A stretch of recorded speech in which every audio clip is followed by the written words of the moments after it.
Somewhere in the middle of the two extremes lies a world of open discourse. Probing the depths of the in-between. Welcome to Gray Matters Radio with your host, Michael Devine. Good evening. I guess it's another installment of Gray Matters Radio. I'm still actually trying to figure out how I've not really been canceled yet. I'm actually kind of amazed. I figured I would be canceled by now. I figured the network would have been like, dude, you have no idea what you're doing. But I'm still here.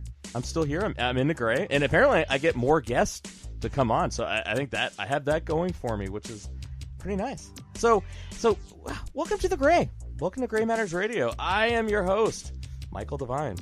So, what is Gray Matters Radio? People always ask me all the time. So in case this is your first time actually listening, well, Gray Matters Radio. It's the show that operates somewhere in the world of the in-between. What is this in-between that you ask? Well, unless you've been sleeping underneath a rock for your entire life, you know that we have these things. They're called political parties. And this show kind of operates somewhere, well, in the gray area between both of them. I know it's kind of crazy, the idea of creating a show that's not left, that's not right. But the reality is I'm actually kind of colorblind. I really couldn't identify, blue. I couldn't identify red, so I figured, why not make a show about the gray and bring lots of people with me. I'm kind of anxious. I once locked myself in a car going to kindergarten because I was anxiously attached. I just didn't want to be alone. On purpose? On purpose, yeah. I am. I'm an anxiously attached guy. So I had to bring more people with me into this nebulous kind of gray area, so I just made a show called Gray Matters. So I am your host, Michael Devine, and I'm your tour guide of the gray. And what qualifies me to be your tour guide on this journey, you ask? Well, I'm a counselor. I'm a counselor with a conscience. I kind of saw the world going to hell in a handbasket, going down the shitter, and I decided, you know what? I can't hang back and just collect my hourly wage anymore, just watching the world go down the shitter. So I figured I got to bring my brand of therapy out to the world to save the world from itself, basically. So naturally, I need help on this journey. I could do it by myself. I mean, I'm a narcissistic guy, but no. I need help along the way. So who do I bring along the way? Well, first, joining me today, Bill Reed. Bill, my man. Hello, Michael. Bill has known me since, 33 years. 1985? Yeah, something like that. Something around the Super Bowl shuffle time, I believe? I believe it was the Super Bowl shuffle time, sounds right? Sounds about accurate. So, so naturally, if I'm going to do a show, I need somebody, one, who can keep me in check. Two, somebody that's going to call me out on my BS. But three, somebody who I've had so many great conversations with, somebody who I've disagreed with on many occasions. But somebody at the end of the day, we always come to some compromise. We always have some ability to keep it rolling. But that's not enough. We got to have other voices because people are going to say you're biased. You've known each other for so damn long. So I want to welcome Ginger to the show, one of our co-hosts on the Voice of the Radical Center. Ginger, how you doing tonight? Hey, guys. I'm doing well. I'm glad to be here. I know. Thanks so much for Hey, kind of being Ginger, on. how you doing? I'm surprised you wanted to come on. I mean, it's kind of a scary proposition. I mean, here she is, and Ginger basically, we had a national search basically for a fourth co-host on the Voice of the Radical Center, and Ginger just totally knocked our socks off. She was awesome. We decided about 2 weeks ago she was going to be our co-host, and so for one, congratulations on that. Thank you. We're really stoked to have you, and then so naturally, I was like, hey, let's bring Ginger on my show. The real test. This is a real test. Challenge. It's like the double secret probation kind of test. You got to swim, right? I guess so. So we got a great panel tonight. People from all different walks of life, different mindsets, and that's what the show is about. This country is that. We're all different mindset, different backgrounds, different experiences, but we have to learn how to talk with each other. And that's really my job as a therapist. Talk with people. Right. And don't you think that's the problem with Washington right now is it's too much of the same. There's not enough variety of people throwing in their voices and their experiences. Well, we were actually talking about that before the show as to why. And I think, Bill, you were saying that it's maybe at one point in time they actually cared about other people and making a difference. But then. Well, I think when people usually get into public service, which is, believe it or not, that's what the politicians are in the business of, is supposed to be, for public service.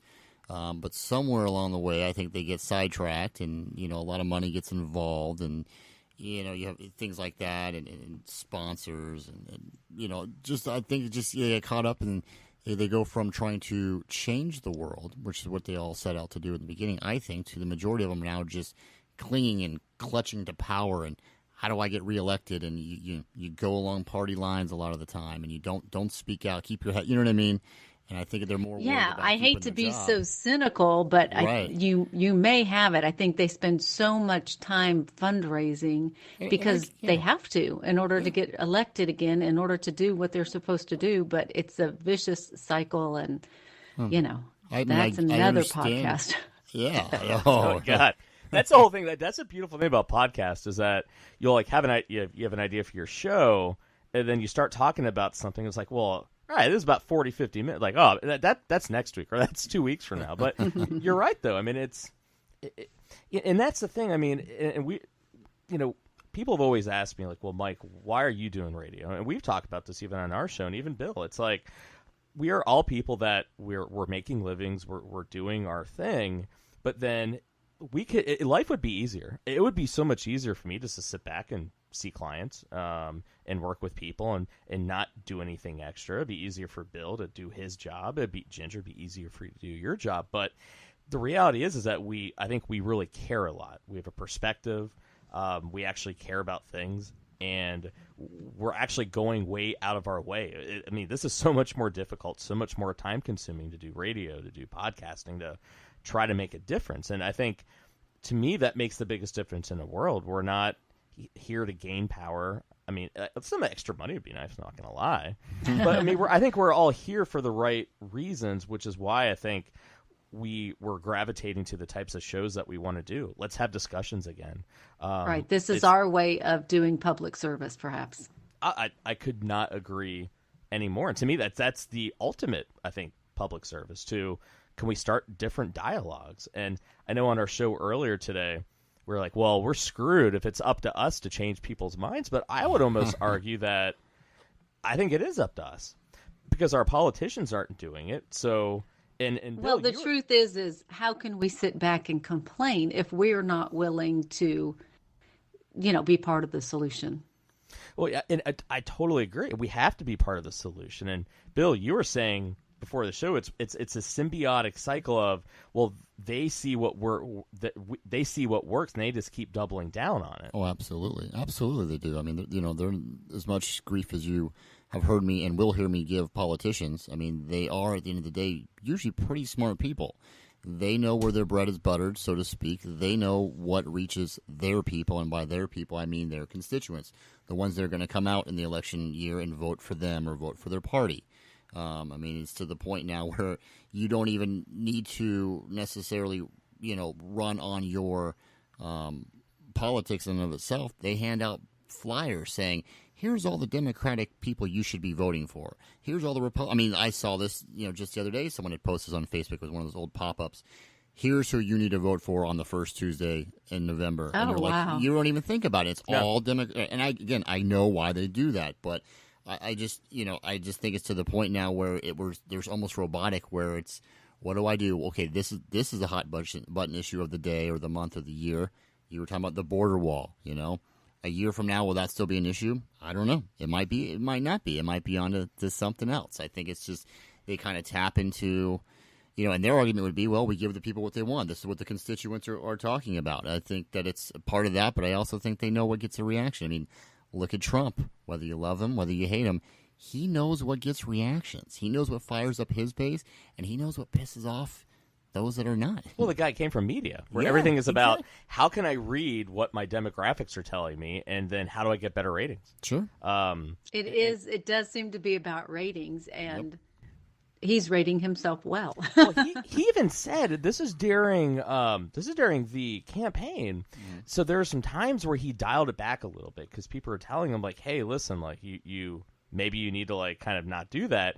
He even said like he'll do it for a little bit, but he sees people getting bored, and he's like, screw it, and goes right back to it. And so, I mean, it's just who he is. It's how he's made. But here's the interesting thing, though. All right, and Bill, you and I talked about this. I mean, do you mind me talking about the election at all? No, absolutely not. All right, so Bill and I had many discussions, and when we were talking about the whole Trump thing, and when Bill was kind of talking about, the idea of Trump, and one of the things he said it best, and I think this matters a lot because Columbus and Ohio basically in and of itself is a 50-50 state. Absolutely. And so you don't have a lot of blind, I mean, maybe 10% on each side, but there's not a lot of blind Trump or Republican Democrat. You have to kind of earn it. Like we think it through here, which is why we're that bellwether. We do switch, right? And Bill said it himself. It's like, well, we know what we're going to get with Hillary. And what we know what we're going to get with Hillary, nothing is going to change. And that if we can't afford nothing to change, so what do we have to lose by voting for Trump? And when Trump said in Michigan, we went in front of the Black Caucus there in Detroit, and he went, what do you have to lose by voting for me? To me, that's where he won the election, because people, our shows, what we're about is, hey, what are politicians doing for the regular people? And they know it's nothing. And so, and Bill, right. Yeah, you kind of felt Trump represented. Hey, you're right. It might be a total shit show, but hey, we know what we're going to get with the other politicians. Sure. Exactly. I think that a lot of people that I personally know that voted for Trump had the same idea. They thought, well, let's give a businessman an opportunity rather than the same old politicians. Because for whatever reason it is, it's really difficult for politicians to speak from the heart, to say to answer the question or to say what's on their mind. They have all these pat answers and you don't feel like they're genuine. And it's a real shame because, they may have good ideas, but articulating them is the key. Do you remember by chance when Trump first announced that he was going to run for president? Now, for those the of one you at Trump Tower? Well, right. Now, for those of you that aren't aware, Donald for years now has teased about running for president. He was teasing in the 80s. That's right, exactly. I think at one point he was lobbying to be vice president for I can't remember who it was. Somebody he was trying to. Maybe it might have been 41, Bush 41. Well, I remember when he was in an interview with Barbara Walters. I think it was Barbara Walters where he was basically like he was throwing out presidential what was it? What was he? It was basically throwing out economic policies, and she even asked him point blank, and he was just like, "Well, you can see him waffling a little bit on it then, but so yeah, you're right. Well, he's been toying with it." So, when he was finally announcing, I was at home and I was folding laundry, and I happened to have either CNN or Fox News on because I watch them both because they're both kind of full. You were folding laundry?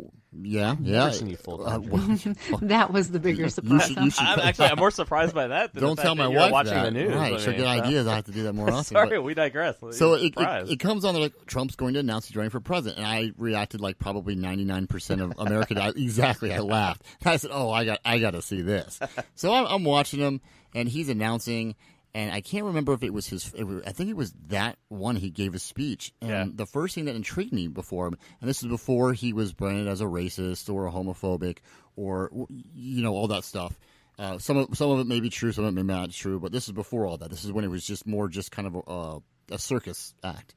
But one of the first things he said that caught my attention personally was he said something to the effect of, this is when he was running against Jeb, and Jeb was the basically uncrowned Republican nominee. It was going to be Jeb and Hillary. Like it was just. It was Bush versus days. Clinton. Yeah, right. Yeah. It was like, which by the way, long ago, wasn't it? Say what you want about Trump, but history is going to look back and show that Trump defeated Bush and a Clinton to win the presidency, and Rubio. But I'm just talking about he defeated a Bush.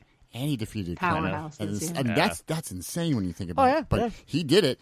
And so he was picking on Jeb because Jeb was the front runner. And he said something to the effect of to the crowd there. He said, Ford was closing a plant in, Detroit or wherever it was. And he goes, and Jeb's going to get up here and he's going to tell the people how, he's going to go there and tell the people how terrible it is and how Ford shouldn't be closing it down and blah, blah, blah, blah, blah. Basically what a politician wants to hear.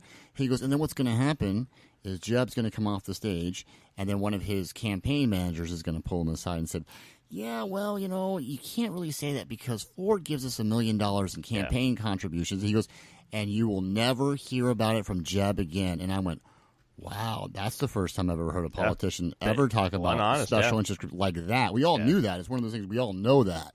But for him to, and I went, I like what I hear here. I would like to hear more. Now, I think it's morphed into Trump is now along the lines of I think he truly believes that there is no bad publicity except possibly an obituary. And even then he might argue on that. So I think he's kind of taken it to the extreme. But for me personally, that was the first time when I went, yes, this guy is maybe can be kind of a clown in that respect, but you know what? I liked what I heard on that day. I'm going to at least listen to more. So was it the behind the curtain kind of exactly. unveiling that you appreciated? It wasn't even behind the curtain because we all knew what was going on behind the curtain. That was the thing, yeah. It was like the secret we don't say, but we all knew, and he was the first one to go, yeah, we all know it. Let me just go ahead and tell you that. And I was like, wow, like I was impressed with that, that aspect alone. See, now I think there was opportunity there in the beginning, right? Like, oh wow, this guy doesn't have to worry about special interests. Even though I didn't like him, I was just like, well, and he won. I was like, you know what? Maybe this system needs a grenade thrown in there, right? But now here's we run into the problems. Now I think he's become. Because of the rhetoric and the divisiveness that he chose to get elected. And Steve Bannon said straight up, if you do this, you get elected, right? And he knew that the only problem, it boxed him in a little bit, where when he didn't come back to the center, because if he came back to the center, he lost that base, and I think it scared the crap out of him. Because he knew, oh my God, because he kept watching all those. I mean, him and Obama were very similar. Obama, even when he wasn't running anymore, drained the rest of the DNC money on opinion polls. They were both very big on what are people thinking about me. The problem with Obama is that he had a little bit more appeal with independents, right? The problem with Trump, he had a very solid base, and if he started pivoting to the center, he started losing that base. Right. And he felt but trapped then he gained so many others is my logic, but... and that's where I thought, maybe it would work, but here's the problem then is that he's stuck into the logic, and we were talking about this before, that what works, and what works is fear. And now the thing is, as a clinician, I look at no one else, maybe I'm tooting my own horn here, but I think really clinicians, therapists, psychologists, we have basically our finger on the heartbeat of this nation, because people, it doesn't matter if you're Democrat, Republican, whatever, you're talking about what scares you. We're talking about what bothers you. Different socioeconomic statuses. I mean, I've literally been in practice between Ohio and Texas, and it's all the same thing. You talk to families. What are you worried about the most? They're not worried about an immigrant coming and stealing their child or kidnapping them. What they're worried about is my son or daughter going to get addicted to drugs? Is my son or daughter going to get bullied? Is my son or daughter going to have a negative influence with social media and kids nowadays and get depressed and get anxious? So they're going to get like an eating disorder. Sometimes even faith concerns of, well, what if, the influence of the outside world, they're not going to follow things and go down a bad path. These are the things they're worried about. I work a lot with autism, which is what, we talked earlier in the week about. We talked about drug addiction and suicide. On the Voice of America Center, we talked about bullying, my other big issue. But autism is a very near and dear topic for me, because I work so much with families. And the thing is, we have so many problems in this country. And if you were to pay attention to the news, and I just I'm always fair. I'm not going to just say, hey, take my word for it. So what I went and kind of did, I was like, hey, let's actually go, I want to look on the news here. And so I look at the news, technically speaking, is headlines of really what the most important things are, right? I mean, am I wrong here? I mean, Ginger, no, that Bill, sounds about right. That's be, generally right? What you expect, sure. So it's like if I were a doctor doing a biopsy, right? I'm biopsying certain areas, you're going to get a sample of what is going on. So, all right, I'm going to go to the Drudge Report first. Now, Drudge Report, all right, I hate plugging it, but all right, it's a Drudge Report. It's very conservative. Would we agree on that one? I would say so. All right. So now, I'm just going to read through some of these headlines here, okay? Trump walks on water. Well, all right. Trump heals a leper. I don't know. I haven't looked at it yet. So let's take and see. So based upon what the headlines is, to me, it's basically saying this is what's most important. So number one, poll: most Americans turn more pessimistic on the economy. Coldest December on history. Then I have Tom Brady's season-killing loss. Hold on. Now, the coldest December, I kind of feel like they put that on there to just kind of, not to debunk. Well, no. It's not. It's a picture of Tom Brady. So coldest December, right? It doesn't play, right? I thought it was literally. It didn't seem like it. I did that on purpose, nice. Right? But really, it's Tom Brady, coldest December, right? All right. Parties dig in on wall border funding. Chuck Schumer not going to get it. Horror. Coast Guardsman kills wife's son self at Florida home. Trump to review case of soldier charged with murdering Taliban bomb maker. Ooh, I read about that. Chinese to take over Israeli port. Netanyahu's son banned from Facebook. College vending machines dispense emergency contraception. May slams Tony Blair in blistering attack. Second referendum to push insult. Macron government hopes protest running out of steam. That's not happening, by the way. Amazon targets unprofitable items with sharper focus on the bottom line. Muslim workers furious they don't have time to pray. Parrot uses Alexa to order packages while owners are gone. 3D printed heads let hackers and cops unlock your phone. Deep fake technology outpacing security countermeasures. Box office: Aquaman will cross $250 million without a U.S. release. I didn't know it came out. Did it come out? Not yet, no. them. Netflix plans $200 million budget for films. Trucker saves dogs thrown from vehicle on a highway. Outraged Dems vow to challenge court ruling that kills Obamacare. Push to restore state and local tax deductions. Government bioterror response website leaking sensitive data. Marines testify about Antifa mob attacks. Screamed racial slurs and Nazis. Delivery robot burst into flames on the Berkeley campus. Let's see here. And, Wow, plans... is this all in one day? This is all one day. Pelosi gets her swagger on. Fake news versus fact, online battle for truth. Trump, unfair coverage should be tested in the courts. Iran blogger held on security charges. All right, a couple more. Turkey claims U.S. working on extradition Ergot info. Boys can have periods too, children are taught. What? I'm just saying this is... No, wait. Oh, hold on. Okay, that sounds like fake news. No, it's on the Drudge. It has to be real. Mutant sharks found inside deadly underwater volcano. New figures. Okay, now we're getting into National Enquirer I am territory. not bullshitting on this. New figures show fewer Mormons in Utah's biggest country. Let's see here. Washington Post. Media unwilling to cross Mueller invisible line. Biden leads in Iowa caucus poll. #too-old.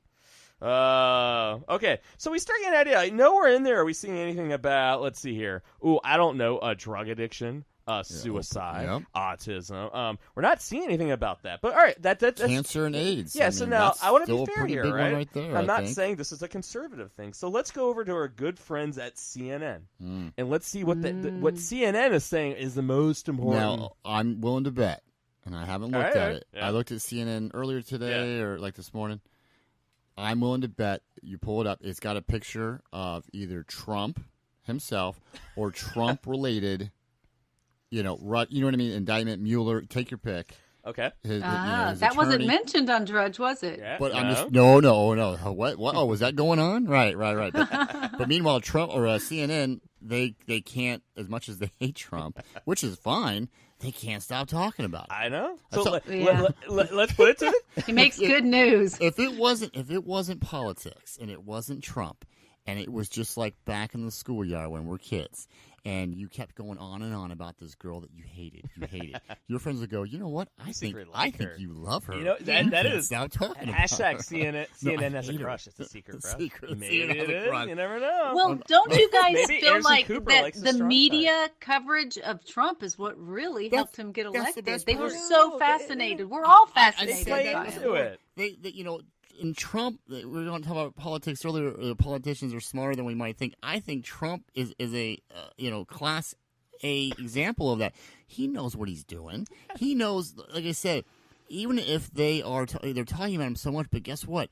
They're getting people talking, going, well, I got to see what this is all about. Now, I don't know if he's a stable genius, but part of him does kind of knows what he's talking about. I think he knows more than he lets on. I think he plays the media. I think he plays them. He says something knowing he's going to get that reaction, knowing he's going to get the coverage, and then the media's going to go, oh, just so outraged. And whether you should be or should not be, he knows you're talking about. That's like me wishing. Yeah, that I think the you might Eagles be giving him a little bit of credit there, but well, thinking, yeah, I think don't be wrong. I think there's still some things that Trump says that you're just like, huh? Like and I like Trump on a lot of issues, but even sometimes there's things where I'm going, Grandpa, you didn't say that. Grandpa, did you? No. I read it. I'm like, oh, he did say that. Why? One thing was John McCain. I like my guys and my heroes to not get captured. I said, oh boy. But he gets away with it though. He does. I know, but it's just sometimes. Well, because then he says something even crazier 5 minutes later. Well, the message, Joe Biden is sitting there going, oh, he goes, he's a human gaffe machine. That's the whole reason why he never could run. He's sitting there going, dude, it equalizes. I'm good now. Trump goes, holding my beer. So, all right, let's see what our friends at CNN said. All right, so now remember, This is a sample size of what is really the most importantly wrong things in America. Okay, headline. Iowa poll, Republicans back the president but welcome challengers. Comey blasts Trump over tweet about the FBI raid of Michael Cohen's office. Giuliani indicates conversations with Trump on Trump Tower Moscow occurred later than previously known. Jake Tapper, will Trump's base ever leave him? 2019 is the year the Supreme Court will make or break Trump. Let's see here. Next one. Russians infiltrated every major social network, report says. Miller doubles down on Trump shutdown threat. 34-year-old co-founder of HQ Trivia and Vine found dead. Yeah. Saturday Night Live star Pete Davidson post sparks worry. Thank goodness Pete Davidson heard all our prayers. I know. I was really concerned. I was. About him. Hey, you know, everyone. You know. I'm sorry. I never knew who Pete Davidson was until about a month ago. That's true. Yeah. 2 months ago, I was like, "Who?" Mrs. Area. Well, I didn't know who he was, and now I can't turn on a computer without an article about it. And I'm like, it works. I guess. Pete. Okay, so I'm sorry, I sort of missed that. Pete David. So yeah, he was Exactly. he dated. He was a Saturday Night Live guy. And Young guy. And then him and Ariana Grande got together, and he's like really ugly, and so it became like this joke.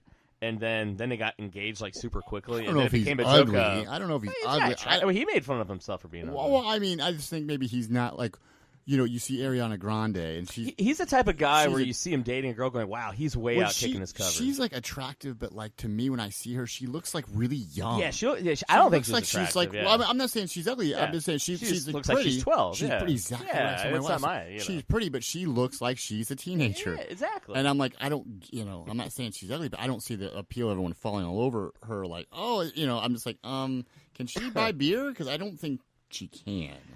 Who knows, man? I'm sure she's ultra talented. I can't name one song she's done. But CNN apparently thinks I was going to say those pop culture references so are now, not in my wheelhouse. But so we got all right. This is it's in quotations. He basically called her son a sinner. Mom says a priest. Homely at teen's funeral. That was basically a teen committed suicide, and a priest took the time basically to say the son was going to hell. Now, the whole time. Do you think he pre-thought that out, or do the you parents think told him he did a gaffe and just kind the of? Parents told him exactly what they wanted to say. Yeah. He kept talking about it. The dad went up mid funeral to say, tell him to stop, and he kept doing it. See, that's just I don't know. That just is in poor taste. But and that's where we're talking about what. Why would you do that? Well, I think there's some religions that believe that. Yeah. Here's the thing though. So once again, I'm going to go through this real quick. All right. Employees fired after inappropriate pictures in campfire ruins. Passenger to women, your white privilege ain't working over here. Skull, Salt and Snow, 200 Years of Silent Night. Offset interrupted Cardi B on stage and she wasn't having it. Why the Trump family is under scrutiny. Must-watch videos of the week with looks like Hillary or Nancy Pelosi walking away from a nuclear bomb behind her. So now the reason why I'm doing this, right, and I think the one we were just talking about with the priest is that they're talking about what the priest should have done, but what we're not talking about is teen suicide. And nowhere on there do we see anything about kids dying every single day from drug abuse, suicide, bullying. We're not, and to me, this is what people are talking about. It's really bothering them. These are the things that are the biggest threats. And the reality is that we're dumping billions and billions and billions of dollars into programs. It could be drug addiction, suicide, autism. And the reality is the numbers are only getting worse, which means that a program, to me, it's like flapping your arms harder and thinking that you're going to fly. Okay, more money isn't going to do, which means that this is a societal issue. And we need to be having a discussion among ourselves of what type of country do we want to be? Why are we seeing the problems that we are? And what do we need to do to fix it? We have a serious problem in this country when, for all intents and purposes, we don't want to spend the money on the problem. Or we basically feel as though, well, I didn't cause the problem. I don't want to pay for someone else's kid or someone else's family to get help. Well, that's not on me. Yeah. Yeah. Don't you think that was a lot of the discussion or the mindset when discussing the Affordable Health Care Act in the beginning? People were saying, well, I don't want to pay for them. I've got my own insurance. Why would I pay for their insurance? But how can we make it was always them. But how can we make America great again when we have a huge subsection of the country that basically I don't want to take care of any other American? Well, but I want to do me. But wouldn't you, and it goes back to the argument. It's like if you have too much like if you have Affordable Health Care Act, or we have some kind of nationalized health, with the cries of socialism and communism come into play and things like that. Fear. Right. And another thing is, if we don't have this, you say, and it's the flip side of that too. It's where people say, well, wait a minute, why? You hear what the people say. Well, why do the hardworking people have to pay for the people that don't work? Even though that's not always the case. There's a lot of people that But can't actually, work. that is sort of the case because those people who aren't working actually probably fit into the Medicaid situation. It's the working poor that are uninsured. True. Generally. And this is where it gets interesting. And this is where, we have to pivot to, it is going to affect you. Because I think that's the job of a politician. Just like as a parent, we tell our kids, hey, listen, don't do that. It's going to affect you 5 years from now, 20 years from now. Well, that's dumb. I don't care. I think I should do it. Well, we care for our kids. And because even though they're angry at the time and they're pissed at us because we didn't do whatever, it's like, well, we're doing it because that's what you need to hear. It's not about what you want right now. It's about what's best for you in the long haul. And the fact is that we don't have that anymore. Our politicians are very much about what's going to get me elected now, what's going to cater to our impulses, fear, divisiveness. But the thing is, we have to start talking about this. And so we did a whole show on why drug addiction, depression. But let's talk about autism, right? Now, it's one of those things to where, and I'm going to run through some numbers here, right? So in 2018, the CDC basically came out and said 1 in every 59 children being born is on the spectrum. That's 1 in 37 boys and 1 in 151 girls. That's insane. Wow. Think about it. How many people are going to have children? And it, to me, that scared the crap out of me when I was having a child. Because I've been working with autistic children since, 2000. And in 2000, we had it pegged around 1 in 10,000. I didn't really even know much about it. It was the only thing I knew about maybe Rain Man on TV. Sure. And that's the only thing I ever really heard about. I remember there was a ad on the psych board at Otterbein. And I was like, well, I need a job. And it looked like it paid well, right? And so when I started working with this one family, I remember just like how brutal it was on this family. This is a well-to-do family. And they had some state funding from Medicaid to help pay for it's called ABA, or Applied Behavioral Analysis, where for all intents and purposes, it's like you're trying to condition the child and reinforce him to interact with you. Because the main problem they have, especially when it's back then, autism was basically, if you were autistic, you were nonverbal, largely nonverbal, severely impacted. And if you didn't get into some of these early intervention programs by at least 2, they're going to have some serious problems. And even then, the best hope was maybe they'll be a little verbal, or they won't be banging their heads against a wall because they had to wear helmets. It was awful, right? And then we had what was called Asperger's syndrome. Asperger's syndrome was basically more the normal end. They were verbal. Like Rain Man, basically, was like Asperger's. They could talk, and there's a range of it where you had some that basically could function just well on their own. Like we have people like Albert Einstein. Jerry Seinfeld talks about he has Asperger's. There's a lot of people that, they make fun of it on not Third Rock from the Sun, the smart guys on TV. They're always the dude from Roseanne. They're always the computer guys. Oh, yeah, I know what you're talking. The Big Bang Theory. Yeah, they kind of make fun of those guys, but that's kind of like, love that show. Yeah, it's kind of like they always joke around, but they're kind of basically saying they must have it, right? You almost think about maybe Sheldon Cooper. Maybe I don't know. Sheldon, yeah, but here's exactly. the thing, Yeah, like you and I were talking about earlier, though. It's like with the ever expanding, qualifications, so to speak, of what's on the spectrum or being autistic or Asperger. It's almost like, does everybody qualify? It seems like because these numbers, you went 1 in 10,000, you said, back in 2000, and then now, just 2 years ago was, what was it? Oh, it's 1 in 59 now. And like 2 years ago, it was like 1 in like 1 in 100. 1 in 100, yeah, or something like that. And it just seemed like getting, so it's, it's almost one of those things where it's like, it's not that you don't believe that people have this stuff going on, but it feels like it's almost like overqualifying. Well, I think what it is we have gotten a lot better at identifying it. Yeah. But even then, though, you don't go from 1 in 10,000 to all of a sudden go 1 in 59. Because we're not talking about mild impaction. Because you have a lot of kids. The reality is there's a lot of kids that have come into my office that I think are probably on the spectrum. They fell through the cracks because they were more diagnosed, maybe ADHD, maybe they had some odd sensory things, they had a lot of social anxiety. reality. No one ever put all the pieces together. And I would probably say that there's even more out there that are kind of almost straddling that.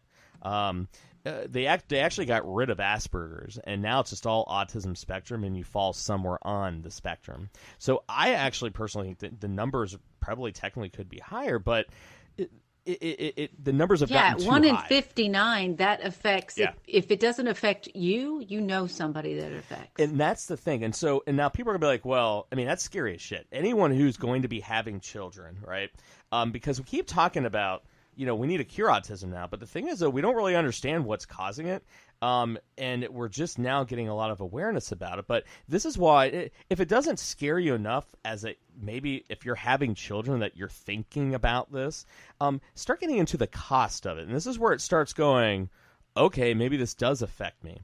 So a recent study basically showed that ABA, that type of therapy, applied behavior analysis, from the ages of usually 2 is when they hopefully start it, and they usually get to about the age of 6, cost an average about $60,000 a year. Wow. For about $250,000. Now, here's the deal, though. That only gets you to about the age of 6. So ABA you stop doing right at about 6 or 7, but then that's where you get other types of therapy. But think about that. And a lot of these are being state Medicaid programs. Well, that's what I was going to ask you. Does insurance cover any parts of that? So that's where it gets really interesting. This one goes state by state. Now, this is another important thing to understand. And this is where we start getting we don't understand exactly why things are the way that they are. Because the reality is it varies widely from state to state, and we have zero idea why. For instance, the top state, New Jersey has 1 in 46 children being born on the spectrum. But then you have all the way up to the lowest prevalence rate is Alabama, 1 in 175. I wonder if that, I'm wondering, and not knowing anything really about it, but I'm wondering almost if that has something to do with, heritage and background. Because, certain groups of people from certain countries settled more in one area of the country back in the day, and then another. You know what I mean? Like somehow, certain ethnic groups or certain. I don't know. I'm curious if that has. I'd be curious to see the numbers on Or that. if there's more of a prevalence in certain ethnicities. Yeah. Well, so actually, predominantly white and higher IQ couples. I wonder. Maybe it could be. Maybe it could be like environment too. Like maybe. So we've looked into that. So what we do know. So this is the thing where people. So everyone talks about the anti-vaxxers, right? Oh, it's a vaccine. Now here's the reality. All right, I'm saying it right now. Vaccines do not cause autism. The research was based on a researcher who wanted to believe it so bad he fudged the data to make it match. The reality is, it just like a schizophrenia, for instance, it starts kicking in right about 18 or 19, right? Well, the thing is, it's purely correlational. Well, my kids started getting autism when he got their vaccinations. But the reality is every kid gets their vaccinations around 1.5, 2 years old. Well, guess what? That's when autism symptoms start kicking in. Well, that's when they start talking, walking. And a lot of kids will show they'll actually be ahead of their milestones, and then right when they hit it, they'll have an immediate regression. Now, here's the thing. The reason why people go, well, the second they got it, so what? Larry, Mike, what are the chances? Well, here's the deal. We know it's a whole brain dysfunction. They've even had tests now where they think they can go in utero to figure out whether or not those genes are there. It's a whole brain dysfunction. Literally, how the whole brain is interconnected into itself. There's 4 times more connections between all parts of the brain.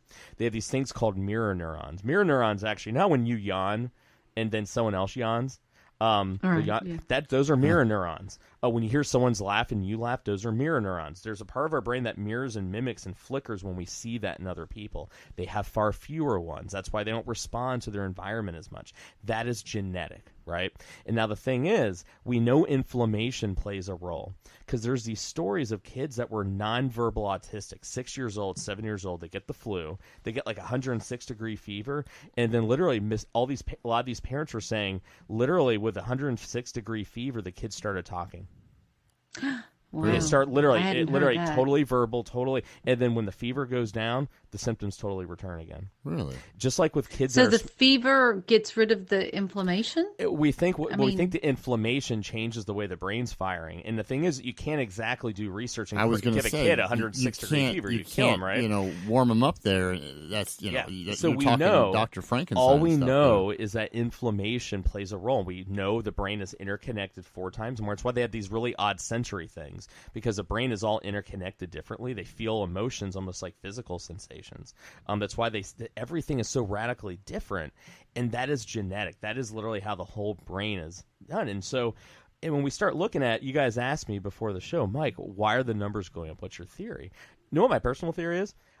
When we look at think about it's like, when you look at movie stars and they show the pictures of them in middle school and high school, they're really ugly.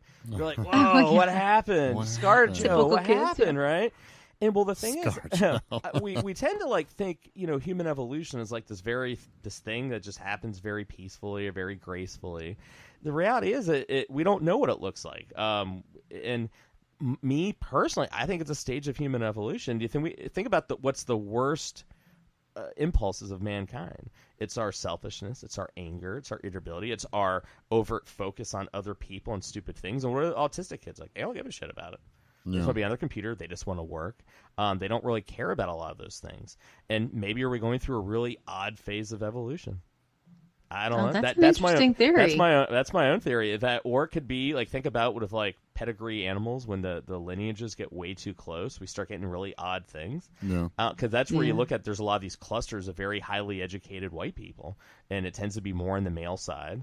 I don't know, and so we have to start understanding this because it's happening so often, and we start looking at these costs that are associated with it, and they're astronomical. And here's what's scary, guys. All right, I have so many parents and families who can't afford the basic treatment. Yeah. We're not talking about poor. We're not talking about Medicaid. We're talking parents that probably make $250,000 a year combined. Right. 300, and wouldn't you guys agree? Probably that is technically, even though that's a lot of money, that if you really look at big, that's a upper middle class family almost. Well, lower upper class. I'm glad you brought up the subject of cost, because that, speaking of that and healthcare in general, I understand the concept of you get what you pay for. I really do. But at the same time, I do think that some of the folks out there know that, hey, this is stuff you need, so we can set the price at what we want. Now, I'm not suggesting that there's price gouging going on. Oh, there totally is. 100%. Well, I'm not suggesting that. You're suggesting that. I'm straight. Well, you're more of the expert in that area, so I will respect your opinion and probably agree with you. But I just think that, look at the EpiPen. Where did that price used to be? Right. So does it start with the insurance companies, or you think it's actually I think it's all the of it. doctors? So I think the doctors know, hey, the insurance is going to pay for a percentage of it, so we charge what we want. That's where you guys are wrong. Insurance doesn't cover a lot of it. That's but crazy there's a percentage though, right? 10%. A lot of it's out of network. That's a crazy thing. So this is where we start getting into. So, and this is even I wasn't planning on going there yet. I know. But no. I mean, throw that out there. No, but because here's the deal. It's well, fuck it. We'll go there, right? So here's the reality: is that not only do we have all way to flip flop, by the way. Yeah, or flip-flop. So we have a lot of families that are very, once again, they're making really good money. They're going, Mike, I don't know how we're going to afford this because the care. A lot of these kids are so not. I mean, you have a lot of very severely impacted. Some are moderately, and they need continued counseling. Now here's where we get into the schools, right? So the average cost, all right. So it adds about $17,000 per child on the school districts to add on extra resources. Now, here's the deal, though. Even in places like Dallas, where I was at, even in places here in Columbus, even in the wealthy school districts, they do not have remotely enough resources to handle what they have now. They don't have, how could they? $17,000 more per child. That's the IEP. That adds that's up fast. The school counselors, because they need extra aides. They need all this extra work. That's not even counting the stuff that the parents have to pay for, the extra tutoring, the counseling, the family counseling. That doesn't even count if there's behavioral issues, psychiatric stuff, right? Then they start getting to addictions and failure to launch. Well, look at how it impacts the family members themselves. Well, the stress it puts on the marriage. The divorce rate is 85% of children of autistic. I'm right? sure it is. So think about so the thing is, think about it. The system is taxed. So you got to look at the kids that are in high school and middle school now, where the rates were about 1 in 750, 1 in about 1,000.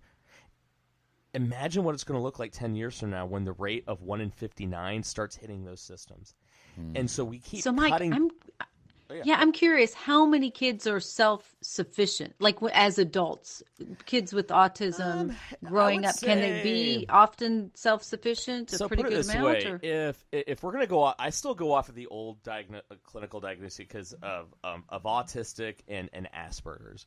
I hate the whole lumping it together. So if you're autistic, going from the old way where basically largely nonverbal, I would say probably 78% of them are going to need some type of aftercare. They're going to need some type of care because it's just really difficult for them to function. And so now if you're a wealthy family, maybe you can set up trust funds. You can set up caregivers. Maybe there's families. But here's where it starts getting really difficult. We're not talking about maybe a kid with Down syndrome or maybe palsy that is wonderful to be around but just struggles. We're talking about kids who don't want to do anything. They're violent. If you try to change anything about their schedule, they get angry. They will hijack things. They're very violent sometimes. Not all the time.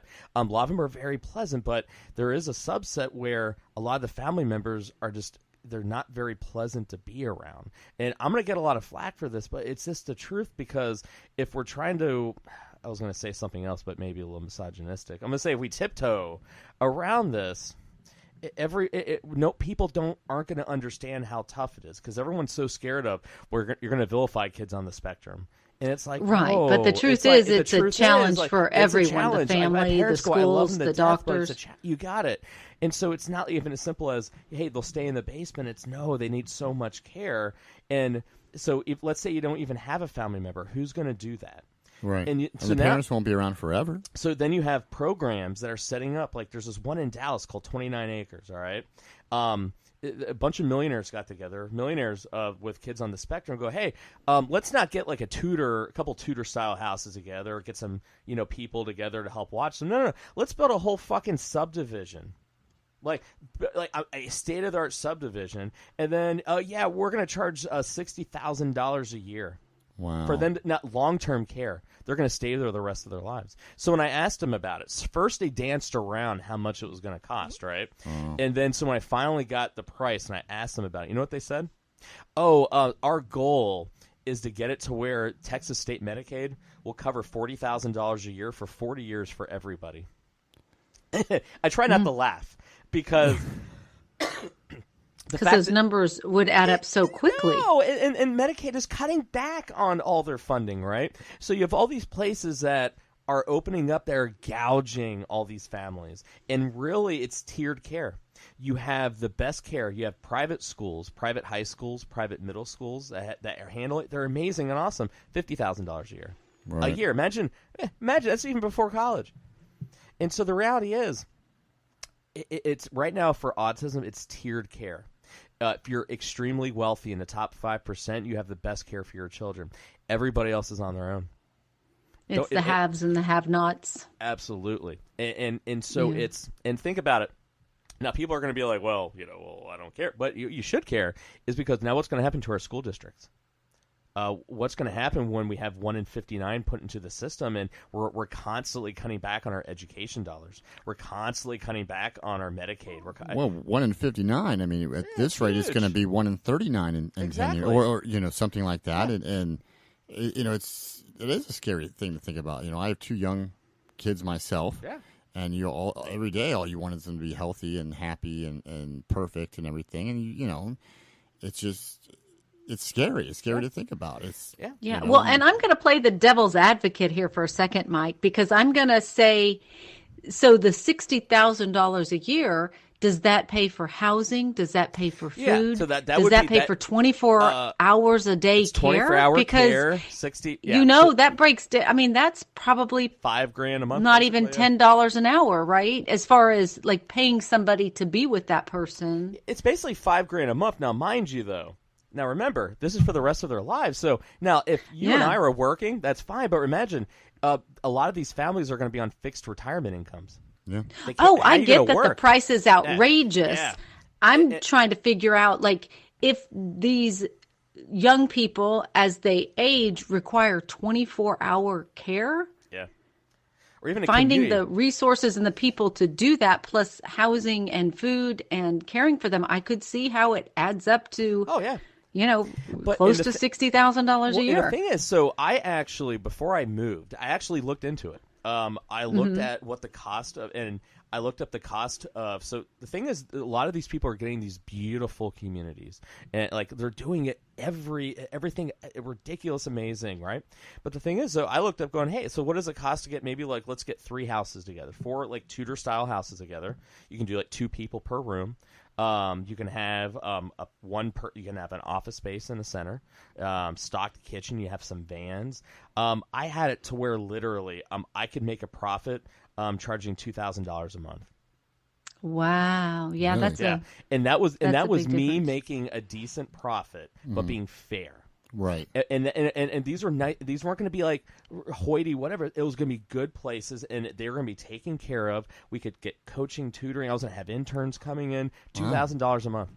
But mysteriously, when I started really upping the ante, and that's the problem, it's profit taking. We have doctors charging for chelation treatments that we know doesn't work, doing MRIs, all these ridiculous diets. It's profit taking. It's sociopathic. People are taking advantage of desperate parents willing to do right, because as a anything. parent, I can tell you right now, you're going to try everything and try to remedy the situation. It's something. It's something they know that you need, right, on some level or another.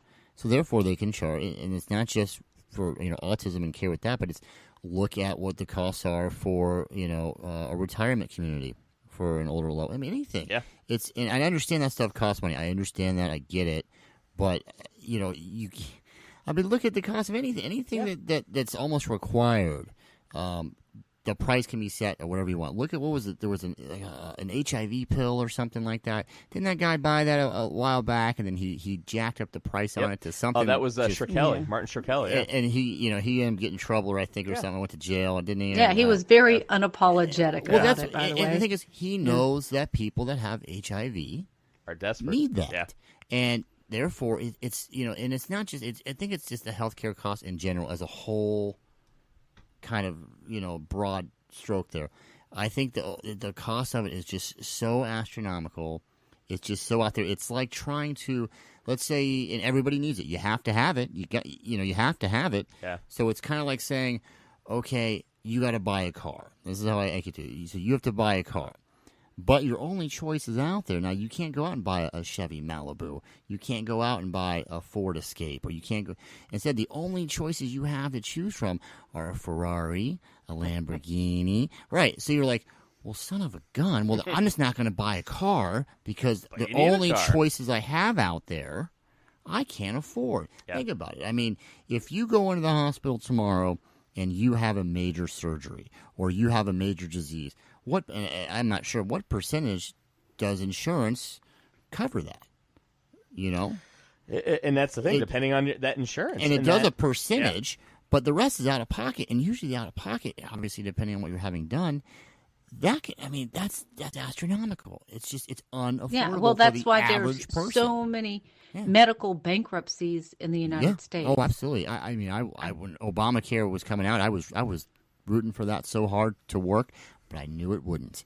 I knew that, there's too many people that want to see it fail for financial gain, and the fact that our government is running it did not breed a lot of confidence. Well, the truth is, I think it was sabotaged by the people wanting it to fail. Oh, absolutely. They had some good plans in there. I mean, God, they had one of the biggest things hospitals are talking about is people just going in emergency rooms. They had a whole provision there to set up community mental health centers to go in there. And now here's the deal: like everyone talks about, well, I don't want the government to manage my health care. But here's the reality: I work for an insurance company, all right? All right. So guess what? Our care is being managed anyway. You have, I mean, literally, you can have medicine that your doctor prescribes, and almost everyone has a story of you going to get it filled, and they're going, well, your insurance company doesn't like that one, so we're going to override your doctor to have them go and fill this, right? I mean, literally, our daughter has reactive airway disorder, and they didn't want to approve a certain medication. Go try this other one that we knew didn't work. We had to go through arm and leg. So guess what? It's being decided, but it's being decided by people whose job is to make a profit. Yes. So who do you want to make your decision? The people that are designed to protect you, or the people whose job is to have shareholders? I agree. So, and that's where everyone keeps throwing this out. Like, well, I don't want my government. Fuck that. I work for an insurance company. I would much rather my government if it's done right. Well, now. Here's the thing: the government doesn't run the Obamacare, and that's where the misconception. And Republicans were brilliant. They don't run it well. But the truth is, it's like all the insurance exchanges getting together and saying, "Hey, here's our pricing. If this is your income, this is what you pay," and the government subsidizes it, but they don't. I've been on Obamacare since the first year it came out as a self-employed person. It just makes life easier, and it was more affordable in the beginning. And now the prices, because of all the uncertainty in the markets, have exploded, and the providers are leaving and the doctors are leaving because they don't know if it's going to be there next year. And why, I think the government, also didn't do themselves really any favors, so to speak, though, when it came to breeding that confidence.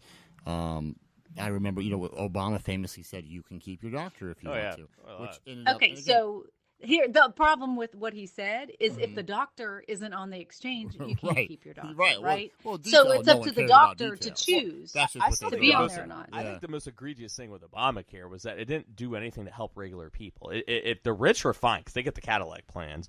The poorer people are fine. So put it this way, the middle it's really class, messed up. You can say it. Yeah, it's really messed up when people who are on Medicaid can have 17 kids, not pay a dime, right? My wife's a freaking nurse. We go off of her insurance because I'm self-employed. Our daughter had a 2.5-day NICU stay, and we had a $15,000 bill that we had to pay off. I just had knee surgery. I'm still paying off my freaking MRI. And were you on Obamacare? No, I was on my wife's insurance. We had decent insurance. Because I'm going to tell you, I've been on Obamacare since the beginning, and you get to pick whatever plan you want. Right. And it was equitable. It was a good program. It's really disappointing that it's being dismantled. Insurance still comes down to it sucks for all of us still because we're still paying a shit ton for it, and that's what's wrong. And now we'll get into a healthcare debate another day, right? It's so easy to get sidetracked. We're that healthcare debate every day. But I think what we come back to though, with I look at our job of our government is there to protect us. I think people don't mind. I don't mind paying taxes if I know what it's being used for is to do a good job. And the reality is that we have so much profit taking by people in the autism industry.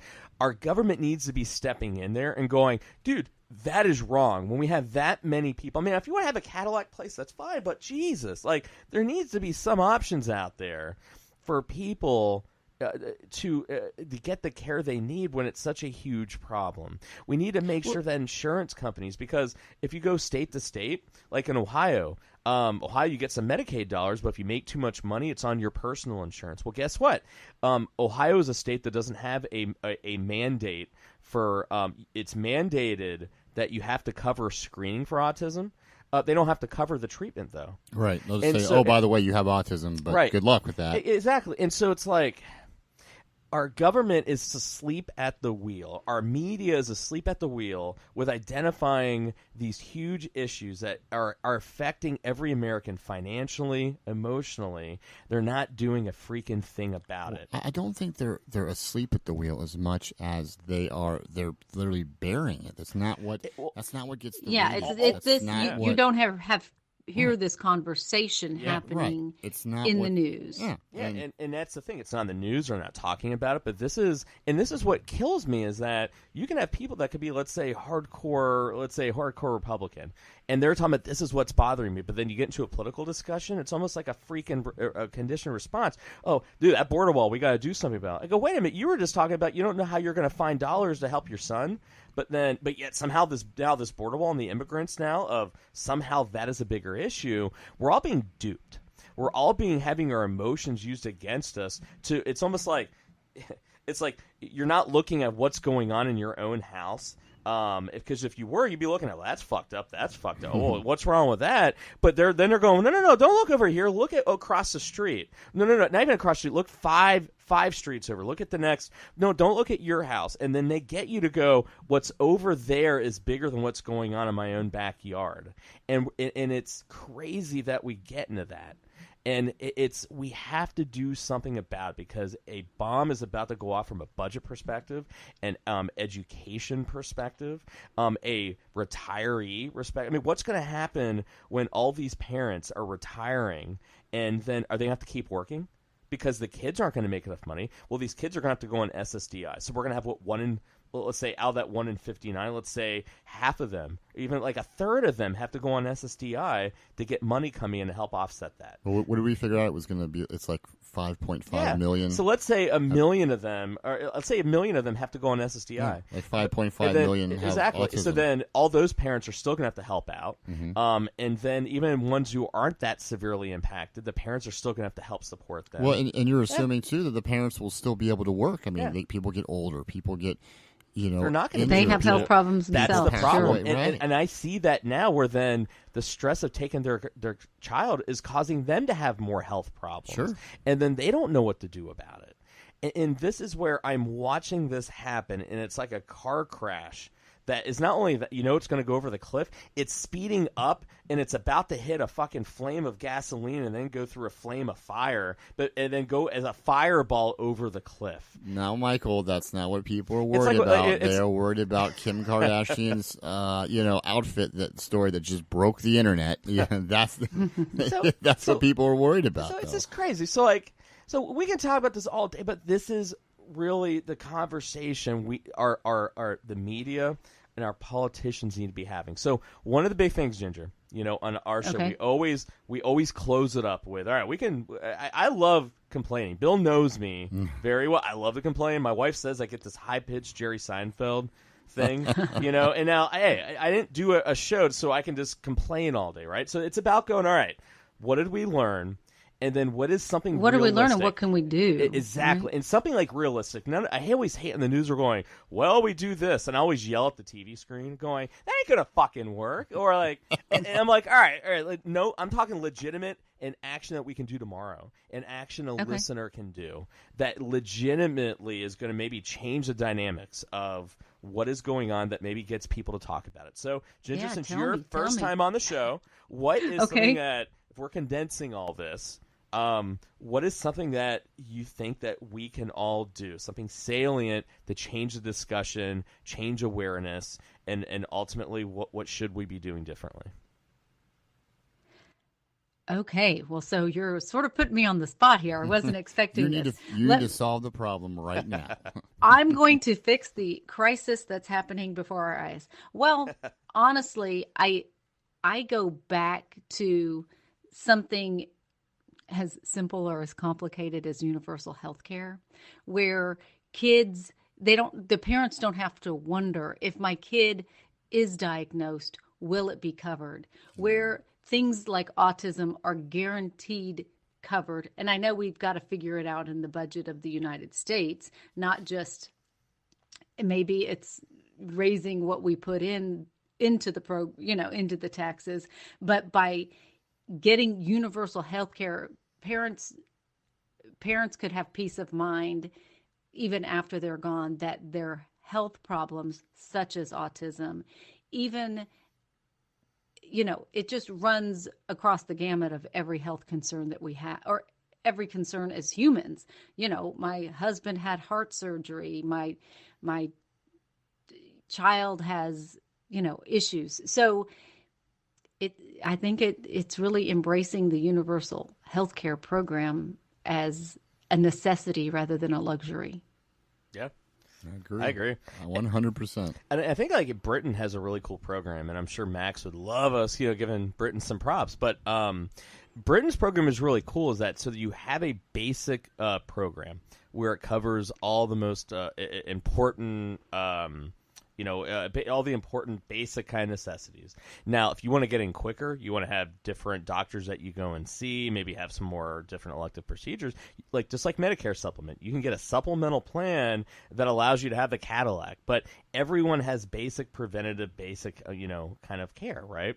So to because me, preventative care is huge, as I'm sure. Absolutely. I love that. I think that is awesome. And so think about what can we do? And I think, well, we tried talking to our congressman. It doesn't work. To me, it's more about, I think, one, what we're doing on the radio, trying to get people to talk, going, hey, listen to the show, listen to what we talked about.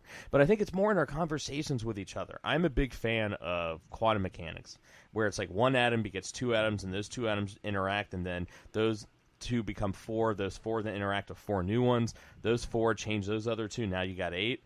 So it's in every conversation that we have with people. How can we get people to go, wow, that's I didn't realize that. That's a different way of looking at it. It's not about, hey, I'm right, you're wrong. It's just if we listen to each other, if you listen to somebody else, and then, you just reflect back. Don't even tell them they're wrong. And then a lot of times then they'll ask, well, what is it you think about it? Well, here's my perspective. This is what I believe and what I base it on.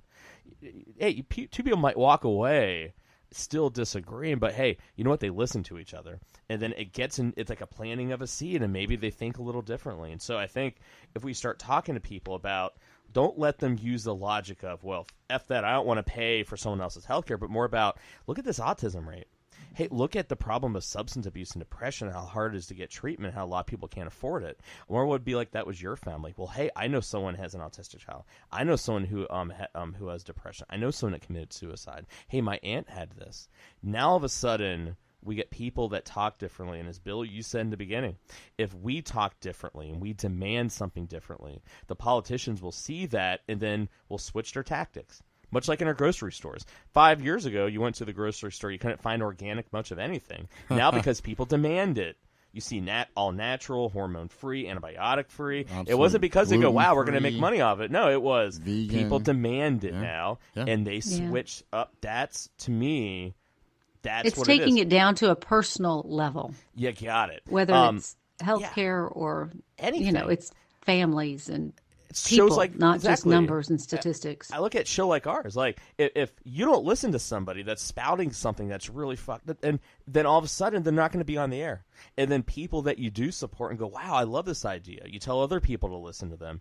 Then all of a sudden they get more of a presence, and then now they influence more people. It's so symbiotic like that. So I love that idea. That's actually my suggestion. Just talking. Billy Ray.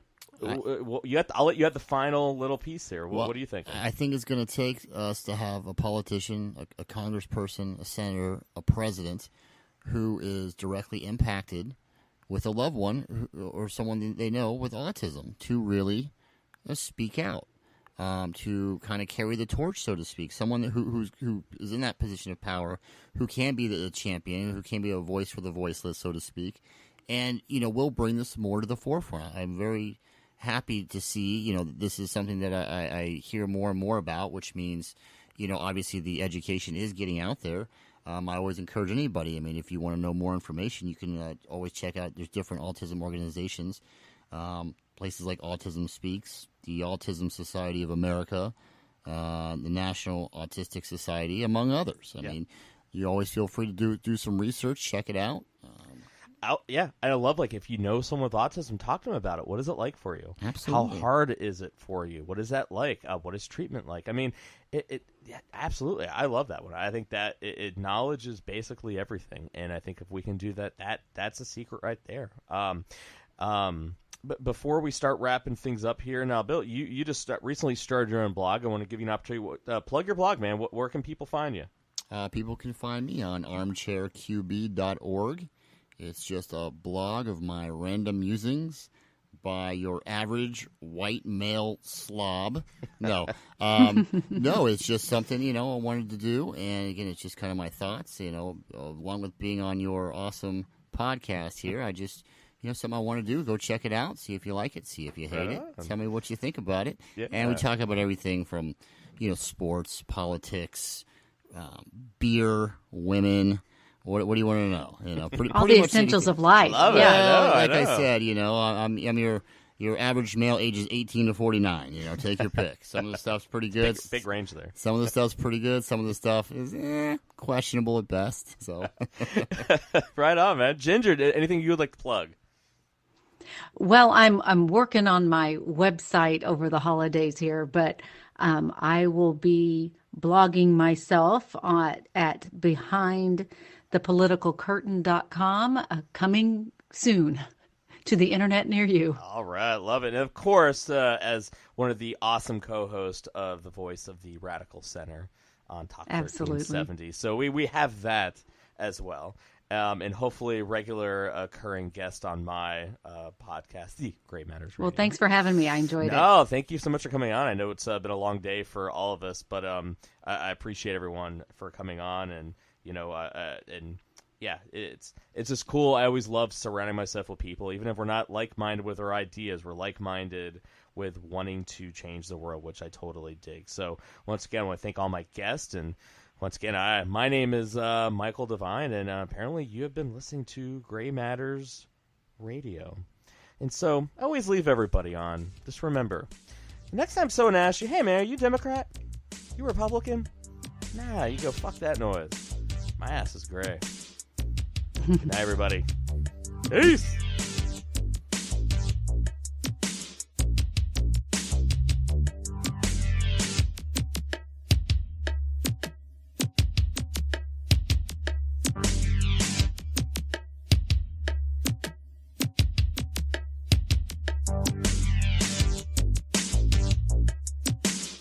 Thank you for listening to this episode of Gray Matters Radio with Michael Devine.